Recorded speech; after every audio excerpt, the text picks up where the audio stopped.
proudly sponsored by Premier Guns. I can say from experience, from one being first hand with birds of prey and guns myself, that all these people that are on the ground with hands on with the guns and the birds and all this type of stuff, it's not the moor managers, the grouse keepers and all that are persecuting these birds. From my point of view, it's the backyard people that shouldn't own guns, that haven't been assessed to own guns, that haven't got the knowledge behind birds or moor management or the ecosystem as a whole and don't respect it. They are just basically the obs. There's been a lot of evidence of birds going down in council estates with lead pellets and all this type of stuff being found in them, but it gets hushed. And it needs to stop happening. The people that are put in positions to manage grouse moors, they understand the ecosystem, they understand the predator-prey kind of system and how it works. That's why they're successful in it, because we can manage predators in a way that promotes prey. Every system needs a predator-prey diversity. To eradicate predators doesn't do the prey any good. It's sorting the wheat from the chaff sort of thing. It's survival of the fittest. A predator's introduced and it takes out the weak and promotes the stronger, reproducing and carrying on generation after generation. You get fitter, more healthy birds that don't, carry hereditary diseases. So this is what we need to promote. And from my point of view, we need to stop punishing the people that are qualified and have the experience to do what they do on the moorlands, the gamekeepers and all these people.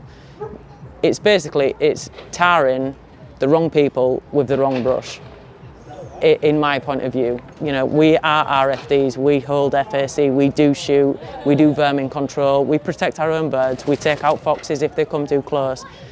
But essentially, it's management, and the UK at the minute is like a massive, allotment. It's in plots, and those plots need to be managed. You can't have foxes eradicating all someone's farmland or all of our falcons. This is our livelihood. You need to protect what you own in your allotment. And yes, there can be a managed amount of foxes, and nobody's saying eradicate all of them, but there needs to be a manageable amount. Those managers, the ones that are smart enough and witty enough to stay out of the way of all these falcons and things that we're protecting, they're the ones that are in the countryside where foxes should be. They're the stronger, healthier ones. And from my point of view, the people that are saying, everyone's horrific, everyone's nasty that kills all these foxes, they only see foxes on a calendar in their kitchen.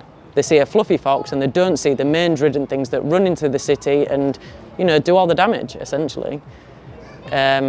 But yeah, that's kind of my point of view, and it needs to be promoted. The people that do all the good work to maintain the moorlands and do a fantastic job of it need praising rather than, tarnishing with a brush that is not meant for them. They know what they're doing a good job at it, and they need to maintain, all the beautiful moorland that everyone likes to see on those pictures. Without them, it wouldn't be like that.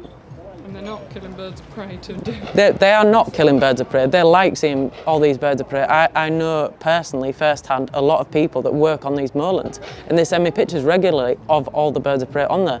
The merlins in the North Yorkshire moors. I used to breed merlins myself. We've done a bit of work, like we wanted to do a bit of a reintroduction programme with producing merlins in captivity to then be re-released. I know people myself in North Yorkshire that were happy for me to release merlins if that got into play. But it's just one of those things. It's people without the knowledge, without the first-hand experience with these people putting the 2 pence in. That's it. And 9 times out of 10 they aren't from the countryside.